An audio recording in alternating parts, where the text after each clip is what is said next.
ये बताइए आज की पत्रकार परिषद के विषय पर। सबसे पहले तो मैं अपने सभी पत्रकार भाइयों का शुक्रिया अदा करना चाहता हूं कि इतने शॉर्ट टाइम में मेरे बुलाने पे सभी जो है वो आ गए। उसके लिए आप लोगों का बहुत बहुत शुक्रिया। ये मामला भिवंडी शहर के एक बहुत ही नामवर अस्पताल है कल्याण रोड पे, हील लाइफ हॉस्पिटल। और आज से 3.25 साल पहले ये मेरी बीवी है सबिया अंसारी, इसका एक्टिवा से एक्सीडेंट हो गया था। हील लाइफ हॉस्पिटल में इसका इलाज हुआ, लिगामेंट टीयर की सर्जरी हुई, जहां पे 1.25 महीना सर्जरी करने के बाद 1.25 महीने तक इलाज जारी रहने के बाद भी मेरी बीवी अपने पैर पे खड़ी नहीं हो पाई और बहुत तकलीफ थी। तो मैंने सेकंड ओपिनियन के लिए मुलुंड में डॉक्टर मितेन शेठ से कांटेक्ट किया।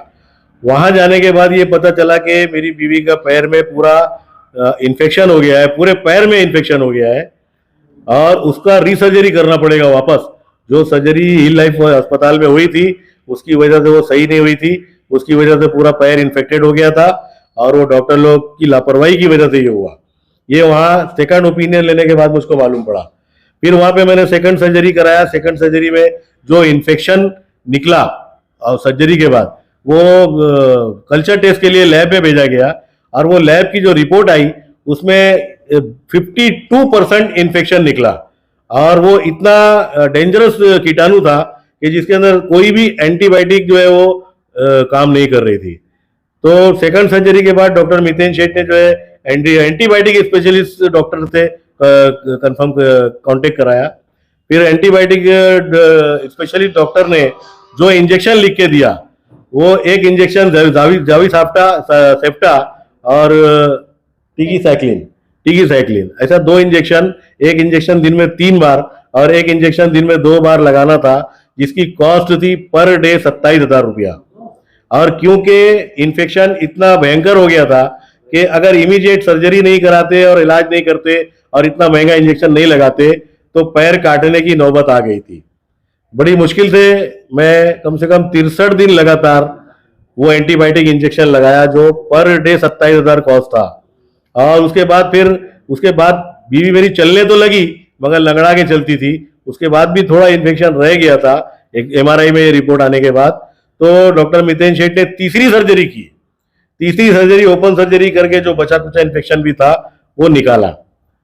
तब जाके मेरी बीवी जो चलने लगी, मगर वो लंगड़ा के चलती थी, सही नहीं चल पाती थी। और डॉक्टर ने बोला कि क्योंकि इनकी 3 सर्जरी हो गई है और पूरे पैर में इन्फेक्शन हो गया था इसलिए अभी अपने पैर पे नहीं चल पाएंगी। जिसका जो है वो थाने सिविल हॉस्पिटल का जो ऑर्थोपेडिक सर्जन है उनकी ये रिपोर्ट है, मेरी बीवी जो है 40% जो है वो हमेशा के लिए अब वो डिसेबल हो गई। ये डिसेबिलिटी सर्टिफिकेट है थाना सिविल सर्जन की रिपोर्ट। उसके बाद फिर मैंने उस अस्पताल के खिलाफ, हील लाइफ हॉस्पिटल में बहुत लापरवाही हुई थी, ऑपरेशन के दौरान उनकी मशीन भी बिगड़ गई थी। सेकंड ओपिनियन लेने के बाद ये भी समझ में आया कि भाई डॉक्टर की लापरवाही से ये इन्फेक्शन हुआ है। तो मैंने उस अस्पताल के खिलाफ जो है 12/6/2023 को भिवंडी शहर पुलिस स्टेशन में और कारपोरेशन के आरोग्य विभाग में वैद्यकीय विभाग में दोनों जगह कंप्लेन किया था। जहां से पुलिस स्टेशन से जो है वो जो आयो थे वो हमारा स्टेटमेंट, हमारा ट्रीटमेंट का सारा डॉक्यूमेंट और अस्पताल के जितने स्टाफ हैं और जो डॉक्टर्स हैं उनका जवाब और उनके ट्रीटमेंट का डॉक्यूमेंट सब जमा करके थाना सिविल हॉस्पिटल में भेजा गया था जांच के लिए। जहां से तकरीबन 1.5 साल के बाद जांच की रिपोर्ट जो है वो पुलिस स्टेशन में आई और उस जांच की रिपोर्ट के ऊपर जो है पुलिस ने जो है हील लाइफ हॉस्पिटल के 3 डॉक्टरों, डॉक्टर शाहिद खान, डॉक्टर संतोष यादव और डॉक्टर जितेंद्र निकुंभ, इन तीनों डॉक्टर जो मेरी बीवी के इलाज में इन्वॉल्व थे उनके खिलाफ FIR दर्ज किया है। तो इस सब पीरियड में तो भिवंडी महानगर पालिका उस हॉस्पिटल के खिलाफ कोई कार्रवाई क्यों नहीं? भिवंडी महानगर पालिका को भी मैं कई मरतबा कंप्लेन किया था। तो भिवंडी महानगर पालिका एक मरतबा उस वक्त चीफ मेडिकल ऑफिसर थे डॉक्टर बुशरा सैयद साहब मैडम, वो हॉस्पिटल सील करने के लिए गए थे मगर वहां पे किसी असर और रसूख बड़े आदमी का कॉल जो है वो हमारे आयुक्त साहब को आया और आयुक्त साहब ने जो है वो फौरन बुशरा सैयद मैडम को वापस बुला लिया, जिसकी वजह से वो हॉस्पिटल सील नहीं हो पाया। और उस हॉस्पिटल के खिलाफ जो है वो इतने कंप्लेन है। ये मैंने कारपोरेशन के आरटीआई से मांगा है, कारपोरेशन के आरोग्य विभाग से, वैद्यकीय विभाग से। इतनी कंप्लेन हील लाइफ हॉस्पिटल के खिलाफ अब तक है, मगर उसके बावजूद भी भिवंडी म्यूनिसिपल कारपोरेशन उस अस्पताल के खिलाफ कोई कार्रवाई नहीं कर रही है। जी नहीं, ये अलग अलग लोगों की है, मैंने आरटीआई से दरिया निकाली है। ये कुल 7 कंप्लेन है। पहिल भाई, जैसे कि आपने कहा कि कोई बड़े आदमी का फोन आया था उसको जो कारपोरेशन कार्रवाई करने की थी, तो तकरीबन फिर आपको भी मैनेज करने के लिए कई सारे फोन आए होंगे, रिश्वत देने की कोशिश की गई होगी। जी, एक्चुअली मैं भी पत्रकार हूँ, तो मैडम को ऐसा लगा कि शायद मैं ये उनको मतलब हफ्ता वसूली के हिसाब से या पैसे के डिमांड के हिसाब से उनको हरेसमेंट कर रहा हूँ। ये लड़ाई मेरी किसी कंपनसेशन की नहीं है, ये लड़ाई मेरी इसलिए है कि ऐसे अस्पताल जो नीम हकीम डॉक्टर हैं जिन अस्पतालों में, जो जिनके पास कोई डिग्री भी नहीं है या बीएमएस की डिग्री पे अस्पताल चला रहे हैं, ऐसे अस्पताल में जो मामला जो खराब हो रहे हैं उनके खिलाफ मेरी लड़ाई है। ये किसी कंपनसेशन की लड़ाई नहीं है, क्योंकि मेरी बीवी जो है वो 56 साल की उम्र में भी जो है वो 4थे माले में दौड़ के चढ़ती थी, आज वो माजूर हो गई है। इन नीम हकीम डॉक्टरों की वजह से जो है आज मेरी बीवी नामाजूर हुई है। कल और किसी के परिवार के लोग भी ऐसे डॉक्टरों का शिकार बन सकते हैं, माजूर हो सकते हैं, जान भी जा सकती है। कई डॉक्टरों की ऐसी शिकायत है कि उस अस्पताल में जान भी जा चुकी है। और उसको ये भी रिपोर्ट है कि डॉक्टर शाहिद खान की बीवी जो है वो बड़ा असर और रसूख रखती है, डॉक्टर स्वाति सिंह, वो बड़ा असर पॉलिटिशियन मतलब सियासतदानों में उनका बड़ा असर और रसूख है। पुलिस डिपार्टमेंट में भी उनकी बहुत चलती है, ऐसा सुनने में आ रहा है। तो मेरे उन सारे सरकारी अफसरान और उन पॉलिटिशियन से बहुत ही मुअद्दबाना हाथ जोड़ के दरखास्त है कि ये मेरी सच्चाई की लड़ाई है, इसमें मेरा साथ दे। किसी ऐसे नीम हकीम डॉक्टरों को या हॉस्पिटल का साथ ना दे, ताकि आने वाले दिनों में इन नीम हकीम डॉक्टरों की वजह से किसी और परिवार के लोग माजूर हो या उनकी जान जाए। और वो ऐसे लोगों का साथ देकर बिल्कुल भी इनका हौसला ना बढ़ाए, क्योंकि इतना हौसला बढ़ता है और फिर ये इसी तरीके से आज भिवंडी में से कई अस्पताल चल रहे हैं। फिलहाल पुलिस ने क्या मामला दर्ज किया, क्या धाराएं लगाई? पुलिस ने 338 आईपीसी एक्ट लगाया है, जबकि आईपीसी एक्ट अब नहीं, अब बीएनएस लगता है, भारतीय न्याय संहिता। मगर मैं एक्चुअली कल ही एफआईआर हुआ है। और आज मैं मैडम से जो आयो है, हमारी मैडम जो पीएसआई जादव मैडम, वो हमारी आयो है, उनसे फोन पे कांटेक्ट किया था, तो उन्होंने बोला आज मैं छुट्टी पे हूँ, कल मैं मुलाकात करूंगी तो फिर इसके ताल्लुक से डिस्कस हो सकेगा। फिलहाल मेरे शहर के सारे पॉलिटिशियन हजरात से हाथ जोड़ के रिक्वेस्ट है और सरकारी अफसरान से कि ऐसे अस्पताल के खिलाफ, खास तौर पे हील लाइफ अस्पताल के खिलाफ सख्त से सख्त कार्रवाई की जाए, उसे फौरी तौर पर जो है सील किया जाए, ताकि और दोबारा कोई मरीज इस अस्पताल का शिकार न हो सके। और मुझे बताइए कि आपका जो खर्च हुआ, आपने जो इंजेक्शन लगवाए थे, क्या आप वो हरियाणा भी भर के लेने की कोशिश में है? जी, मैंने कंज्यूमर कोर्ट में भी जो है केस किया है। कंज्यूमर कोर्ट भी जो है वो थाना सिविल हॉस्पिटल की रिपोर्ट के इंतजार में है। थाना कंज्यूमर कोर्ट भी जो है, क्योंकि जब तक सिविल सर्जन की या सिविल हॉस्पिटल की रिपोर्ट नहीं आ जाती, उसी के ऊपर पूरा बेस्ड होता है और उसी के ऊपर पुलिस वालों ने एफआईआर दर्ज किया है। अब ये रिपोर्ट अगर वहां पे जाएगी कंज्यूमर कोर्ट में, तो हो सकता है कि वहां से भी मुझे इंसाफ मिले।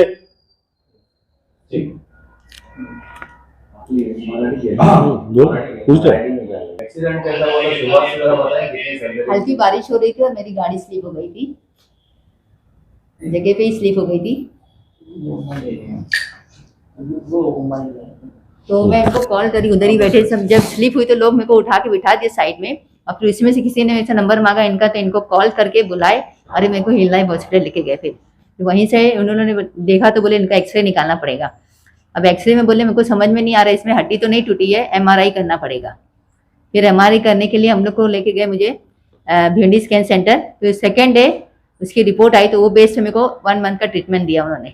बोले ये सब दवाई लो और ऐसा करो, 1 महीना पैर में पट्टा लगाओ, पट्टा बेल्ट, और एक्सरसाइज करो और दवाई खाओ, इंशाल्लाह ठीक हो जाएगा। लेकिन इतना मेरे को आराम नहीं था। 1 महीने के बाद गए तो वापस एमआरआई कराने बोले, अब लिगामेंट टेयर है तुम्हारा और इसको ऑपरेशन करना पड़ेगा। और ऑपरेशन करने के लिए तभी मैं इसमें कुछ नहीं बोलूँगा, डॉक्टर संजय यादव कर रहे थे, संतोष यादव। तो वो मुझे ये बोले कि अभी आपको है ना डॉक्टर शाहिद से मुलाकात करनी पड़ेगी, ऑपरेशन का सब डिटेल वही देंगे, ऑपरेशन कौन करेगा, कब करेगा, कैसे करेगा, सब खर्चा जो है वो सब वही है, क्योंकि हॉस्पिटल उन्हीं का है। तो वही इधर के सुपीरियर है, उन्हीं जो करना है वही करेंगे। तो आप उनसे मुलाकात करिए, बाकी का आगे का प्रोसेस वही बताएंगे। तो आपको कब लगा ऐसा कि मतलब जो इलाज है वो सही तरीके से नहीं चल रहा है? वेरी फर्स्ट डे से ही लगा, क्योंकि जब ऑपरेशन थिएटर में थे तो मेरे को अनेस्थीसिया दिए थे, तो बैक में दिया था स्पाइनल कॉर्ड में, तो मैं होश में थी। लोअर पार्ट मेरा था, सुन था, अपर पार्ट तो नहीं था। तो सब उनके जो बात कर रहे थे कन्वर्सेशन सब मेरे को समझ में आ रहा था। जब उनकी मशीन टूटी तो डॉक्टर निकुम ये क्या बोलते हैं, जितेंद्र सर है ना, वो बोले कि शाहिद सर तुमको मेरे को बोलना चाहिए था, मैं सब इंस्ट्रूमेंट लेके जाता, अभी आपका इंस्ट्रूमेंट टेनेस नहीं है और ऊपर से जंग भी लगेला है, ऐसा उनका कन्विक्शन था। तो तभी मैं उनको बोली डॉक्टर जब ऐसा सब करना था तो फिर क्या एक्सपेरिमेंट आप मुझ पे ही कर रहे हो क्या? तो बोले पेशेंट सुन रहा है, इनको ऐसा कुछ दे दो इंजेक्शन तो कि ये बेहोश हो जाए, सुन नहीं पाए। तो फिर जो अनेस्थेसिया के डॉक्टर थे वो बोले हमने ऐसा नहीं देख कर सकते, लेकिन इनको थोड़ी देर के लिए हम ऐसा कुछ कर सकते हैं। वो लोग जब बात कर रहे थे, इंग्लिश में बात कर रहे थे, तो मेरे को सब समझ में आ रहा था। फिर मेरे को थोड़ी देर के लिए लोग ने बेहोश कर दिया, क्योंकि जब उनका इंस्ट्रूमेंट खराब हुआ मुझे मालूम पड़ा कि इंस्ट्रूमेंट की, बोले 1.5 घंटे में 1.5 घंटा लगेगा ऑपरेशन में, और वेरी सेकेंड डे तुम चलने खड़े हो जाओगे बोले, और वॉकर से चलोगे, और 15 दिन के अंदर तुम चलने लग जाओगे अच्छे से, ऐसा मुझे बोले। लेकिन जब ऑपरेशन थिएटर पे ऐसा हो गया, और जब मुझे उधर से लेकर जब मेरे को होश आया तो मैं अपने आप को आईसीयू में पाई, शाम में 7, 5, 6 जो भी टाइम होगा, तो फिर आईसीयू में थी। तो मेरा पैर में बहुत तकलीफ हो रही थी। मैं बोली डॉक्टर को तकलीफ हो रही है, तो बोले कि अभी जैसे सुन उतरेगा तो आपको धीरे धीरे तकलीफ होएगा, और घुटने का है ना आपको तकलीफ होएगा, कल ठीक हो जाएगा, कल नहीं होगा। लेकिन रात भर मैं सो नहीं पाई, और सेकेंड डे जो था ना मेरा पैर एकदम स्टिफ होते चला गया, और जरा भी मोड़ नहीं रहा था। कोई हाथ भी ऐसा रख रहा था ना तो मेरे को तकलीफ हो रहा था। डॉक्टर आया, मैं डॉक्टर को बोल रही थी, तो बोले तुमको कुछ समझ में नहीं आता, तुम ऐसा बोल रहे हो, ऐसा नहीं होता डॉक्टर, हम हैं, हम जो बोलेंगे वो सही है, तुम है ना खाली दवाई लेते रहो बस, जो है इंजेक्शन देने बोलती है, ग्लूकोज में जो इंजेक्शन डाल दिया आपको, सब आपका ट्रीटमेंट चल रहा है। तो सेकेंड डे वो फिर वही दिन है ना मेरे को उसको बुलाए फिजियोथेरेपिस्ट को, बोले भी कल से आपको फिजियोथेरेपिस्ट आएगा। फिजियोथेरेपिस्ट जैसे ही पैर हाथ लगाया मेरे, मैं बोली मेरा मुड़ ही नहीं पा रहा है, लेकिन वो जबरदस्ती मेरे को पकड़ पकड़ के वो लोग ने पैर का ऊपर सब वही लोग सब किए, मैं मूवमेंट ही नहीं कर पा रही थी, जरा भी मेरा पैर हिल नहीं रहा था, लेकिन वही लोग पूरा मोड़ रहे थे, कर रहे थे। तो बोले मैं चिल्लाने लगी, तो बोलते काय को इतना चिल्लाते हो? डॉक्टर शाहिद बोले तुम कैसे चिल्ला रहे होते ना, बोले इधर जो प्रेग्नेंट औरत आती है वो भी इतना नहीं चिल्लाती जितना तुम चिल्ला रहे हो। ये डॉक्टर शाहिद के वर्ड्स है। बोली सर दर्द कर रहा, तो बोले घुटने का है तो दर्द करेगा, जरा बर्दाश्त करना सीखो। ऐसे ही 5 दिन चला गया पूरा, मैं जब भी बोलूं दर्द हो रहा है चिल्लाती थी, दर्द से इतना दर्द करता था ना, जब भी बैंडेज करने आए, चेंज करने आए, या मैं टॉयलेट भी नहीं कर पाती थी तो बेड पे ही खप करना पड़ता था, बेल दबाते रहो, ना नर्स आते थे ना डॉक्टर आते थे, और आए तो क्या बोले अरे हमारे को और भी तो पेशेंट है ना, तो जल्दी कोई आता भी नहीं था, और जब कोई आए ना तो ऐसे ही उल्टा सीधा जवाब देते थे। और डॉक्टर शायद सुबह के टाइम आते थे, अगर अपन नींद में भी अगर समझो इंजेक्शन देकर कभी कभी मुझे सो नहीं पा रही तो मेरे को नींद की दवाई देते थे कि सो जाइए। ऐसे ही पूरा 5 दिन तक चला, मेरा पैर एकदम स्टिफ था। मैं बोली डॉक्टर मेरा स्टिफ नहीं, तो बोले नहीं आप घर पे जाओ, आप है ना इधर एनवायरमेंट है, तुमको वो लग रहा है तुम्हारा इम्यूनिटी पावर थोड़ा कम हो गया है, यानी जब भी चीज पूछे उसको उल्टा मुझे ही बोलते थे, तुम्हारा ऐसा हो गया, तुमको ही लग रहा है दर्द दर्द। हम मेरे को 2 सर्जरी मेरी हुई है, बोले पैर में, मेरा दोनों पैर में लिगामेंट टेयर है, मेरे को देखो तकलीफ था लेकिन मैं अच्छा हो गया, ऐसा तुमको भी तकलीफ रहेगा। आखिरी में मेरी पुलिस ऑफिसर से और म्यूनिसिपल कारपोरेशन के कमिश्नर से ये दरख्वास्त है कि ऐसे हॉस्पिटल को फौरी तौर पर सील किया जाए और इस अस्पताल की जांच करके मुझे इंसाफ मिले। ये मेरी दरख्वास्त है सभी पुलिस अफसरान और म्यूनिसिपल कारपोरेशन से। Thank you. और दूसरी बात ये आपसे एक सवाल है, अभी की पहले की जो लाइफ थी आपकी और आज की लाइफ, इसमें बहुत सारा अभी जमीन आसमान का फर्क है। क्या क्या दिक्कतें इतनी दिन में जो 2 साल के बाद ये मामला दर्ज हुआ, और अभी क्या क्या दिक्कतें आपको सामना करना पड़ा? अभी कोई भी अभी आप पहले ये हैंडीकैप की वजह से क्या क्या प्रॉब्लम हो रहा है शॉर्ट में बोलो। मेरे को है ना, अब तो मैं खड़े होकर खाना भी नहीं बना पाती, मेरे को कुछ मेरा घर का ही काम करना पड़ता है। एक रूम से मैं दूसरे रूम में जाती हूँ ना तो पहले बैठी रहूँ, तो खड़ी रहने में मेरे को तकलीफ होता है, जब तक बैठी हो तो डायरेक्ट खड़ी नहीं हो सकती झटके से, आस्ते आस्ते मुझे खड़ी रहना पड़ता है। जब मेरा पैर पूरा स्ट्रेट होता है तब खड़े होकर मैं दूसरे रूम में जा सकती हूँ। मेरे को हर छोटे छोटे काम के लिए, इवन टॉयलेट बाथरूम के लिए मुझे सोचना पड़ता है कि मैं जाऊं कि नहीं जाऊं। मतलब आप जो डॉक्टर को लोग भगवान मानते हैं, आज आपको क्या लगता है? अभी मैं बोलती भगवान मानते हैं, लेकिन ऐसे भगवान नहीं चाहिए जो हम लोग की जिंदगी से खेल गए, तो मेरी जिंदगी से खेल गए। यानी मेरे को ऐसा लग रहा था मैं ऐसे भगवान ही समझ के गई कि चलो मेरा पैर का तकलीफ है, ये लोग जैसा बोल रहे, डॉक्टर शायद ने इतना एश्योरेंस दिया था। ऑपरेशन के पहले उनकी बात अलग थी, ऑपरेशन के बाद उनकी बात अलग हो गई। ऑपरेशन के पहले वो इस तरह कन्विंस किए कि ना कोई भी आदमी रहता ना तो फौरन में तो नहीं, बहुत अच्छा डॉक्टर, इन्हीं के पास इलाज करना है, लेकिन ऑपरेशन के बाद जब मेरा ऑपरेशन हो गया, उसके बाद जब भी मैं कोई तकलीफ बोलूं तो मुझे उल्टा ही जवाब देते थे, तुम्हारी इम्यूनिटी पावर कम हो गई, तुम बेमतलब का चिल्ला रहे हो, तुम बेमतलब का बोल रहे हो, ऐसा मुझे बोलते थे। और सबसे बड़ी बात ये, बहुत दिनों तक आपने ये लड़ाई लड़ी, संघर्ष लड़ा, हॉस्पिटल के खिलाफ लगातार आप कंप्लेंट दर्ज करने के लिए मांग करते रहे, लेकिन 2 साल के बाद जाकर ये मामला दर्ज हुआ है, क्या मांग करेंगे आप? जो आरोपी है उनको तो सजा दूंगी, जो मेरे साथ हुआ दूसरे के साथ नहीं होता। जब अपने पे बीतती तो अपने को समझ में आता है कि अभी मैं हैंडीकैप लोगों को देखती थी तो मुझे लगता था चलो ऐसा है, लेकिन आज मैं खुद हैंडीकैप हूँ तो मुझे एहसास है कि उनको क्या तकलीफ है। तो ये डॉक्टर लोग जो ऐसा लोगों को, अच्छे खासे लोगों को ऐसा बीमार कर देते हैं, तो ऐसे डॉक्टर तो नहीं होना चाहिए। इनको नहीं देना ही नहीं चाहिए डिग्री, या इनकी डिग्री ले लेना चाहिए, या वो हॉस्पिटल सील कर दे, क्योंकि ऐसे कोई पेशेंट लोग कोई और के साथ ऐसा लाइफ फिर खेले नहीं। फहीम भाई, आप एक पत्रकार है, आपके साथ पिछले 3 साल से इतना बड़ा मैटर हो गया, तो आम इंसान के साथ में किस तरीके का व्यवहार किया जाता है, क्या इसका एक्सपीरियंस आप शेयर करेंगे? जी, मेरे साथ अभी जो हिसाब से मैं भागदौड़ किया, मेरे को भी बड़ी मुश्किल से इंसाफ मिल पाया है। मैं तो यही चाहूँगा कि ये ऐसे अस्पताल के खिलाफ जो है फौरी तौर पे कार्रवाई होना चाहिए, बस यही मेरी मांग है, क्योंकि आज मेरी अच्छी खासी बीवी जो है वो मादूर हो गई है। मैं नहीं चाहूँगा कि शहर में और भी किसी के परिवार में कोई इस तरीके के अस्पताल का शिकार बने, ये मेरी कोशिश है।